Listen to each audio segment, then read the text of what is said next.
Hello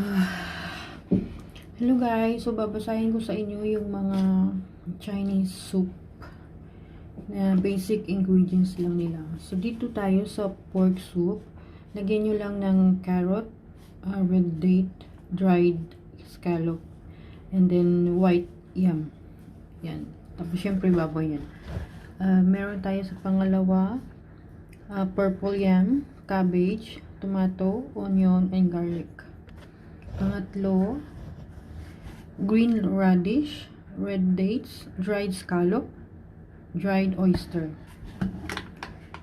Pang-apat,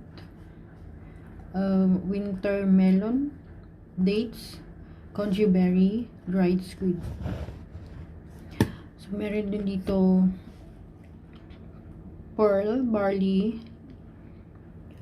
Then ito kailangan yung isuk para mag-soften.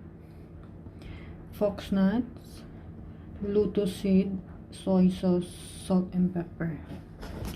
Tapos meron din dito, ayan, ito, kita mo ba?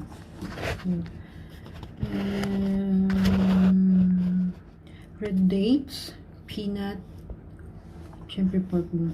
Yan, yung mga matitigas, kailangan yung soak muna para lumambot. Dried squid, lotus root, ito yung seasoning niya, light soya and salt lang. Tapos meron din dito congee berry, corn, purple yam. Simple lang. Tapos meron din dito carrot, red date, dried mushroom. Ganyan lang. Kung ilan na ba yun?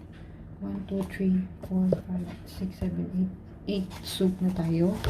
So kahit araw-araw mag-soup pwede. Basta, at meron din dito carrot, potato, red onion. Basic ito, parang ABC soup ang tawag dito. So meron din dito papaya pork soup, red date. Lagyan nyo yung red date. So yan, that's all muna.